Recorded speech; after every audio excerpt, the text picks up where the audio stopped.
வீட்ல ஸ்நாக்ஸ் செஞ்சு ரொம்ப நாள் ஆகுது. நான் எப்பவுமே மந்த்லி 1 ஆர் 2 டேஸ் வந்து ஏதாவது ஒரு ஸ்நாக்ஸ் செஞ்சு ஸ்டோர் பண்ணி வச்சுப்பேன்.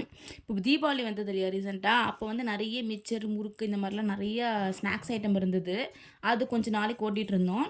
சரி ஓகே ஏதாவது ஸ்நாக்ஸ் செய்யலான்னு சொல்லிட்டு ரெடி பண்ணிட்டுருந்தேன். ரொம்ப ஹெல்தியா, ரொம்ப டேஸ்டியா ஒரு ரெசிபி தான் செஞ்சிருந்தேன். கண்டிப்பா ட்ரை பண்ணி பாருங்க. ரொம்ப ரொம்ப சூப்பரா இருக்கும்.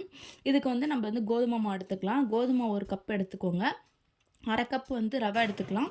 கொஞ்சமா உப்பு, பேக்கிங் சோடா, நீங்க வந்து எள்ளு இருக்கு இல்லையா? கருப்பு எள்ளு, வெள்ளை எள்ளு 2மே சேர்த்துக்கலாம். உங்களுக்கு எது கன்வீனியன்ட்டோ அத சேர்த்துக்கோங்க. நான் இன்னைக்கு வந்து வெள்ளை எள்ளு சேர்த்துருக்கேன். அது ஒரு 1/4 கப் போல எடுத்துக்கலாம். அதுக்கப்புறமேட்டா தேங்காய். தேங்காய் வந்து நல்லா துருவி, எண்ணெயில நல்லா நெய் இல்ல எண்ணெயில நல்லா ரோஸ்ட் பண்ணி, ஒரு மாரி ட்ரை ஆனதுக்கப்புறம் அத சேர்த்துக்கோங்க. கொஞ்சமா நெய் சேர்த்துக்கலாம். சேர்த்து நல்லா பெசஞ்சு விட்டுக்கோங்க. நான் இப்போ இது ஸ்வீட்னஸ்க்காக வெள்ளை சக்கரை சேர்த்துருக்கேன். நீங்க நாட்டு சர்க்கரை இல்ல வெல்லம் எதுனாலும் நீங்க சேர்த்துக்கலாம். இது லைட்டா மெல்ட் பண்ணி அதுக்கப்புறம் சேர்க்க போறோம். அதனால நீங்க வந்து நாட்டு சர்க்கரை, ஒயிட் சர்க்கரை எது வேணாலும் நீங்க சேர்த்துக்கலாம். என்கிட்ட நாட்டு சர்க்கரை இல்லன்றதுனால நான் வந்து ஒயிட் சுகர் எடுத்திருக்கேன்.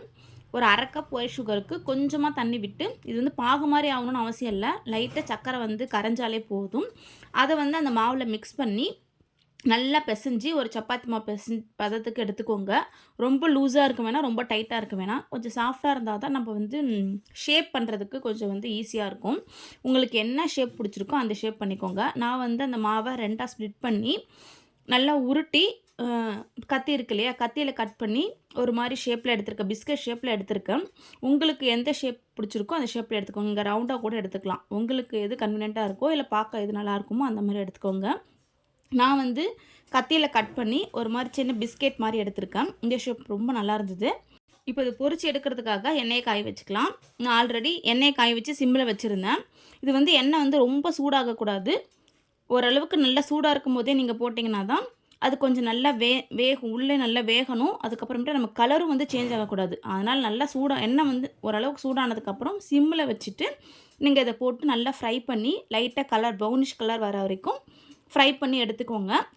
நீங்க வந்து ஃபர்ஸ்ட்டு ஒரு வாட்டி பார்த்துட்டு ஸ்வீட்னஸ் சேர்த்துக்கோங்க. உங்களுக்கு எக்ஸ்ட்ரா வேணும், நீங்க ஸ்வீட் கொஞ்சம் எக்ஸ்ட்ரா சாப்பிடுவீங்கன்னா, அதுக்கேத்த மாரி நீங்க ஆட் பண்ணிக்கலாம். நீங்க வந்து மாவு பெசஞ்சு இருப்பீங்கள்ல, சப்பாத்தி மாவு மாரி, அப்பவே டேஸ்ட் பண்ணி பாருங்க. சுகர் இல்லன்னா, நீங்க சுகர் கொஞ்சம் சேர்த்துக்கோங்க. இது வந்து ஸ்டோர் பண்ணி வச்சு 1 வீக் மேல கண்டிப்பா யூஸ் பண்ணலாம். ரொம்ப ரொம்ப சூப்பரா இருக்கும். தேங்காய் போட்டதுனால கெட்டு போகாது. நம்ம ட்ரை பண்ணி போட்டதுனால கண்டிப்பா சூப்பரா இருக்கும். ட்ரை பண்ணி பாருங்க. பாய்.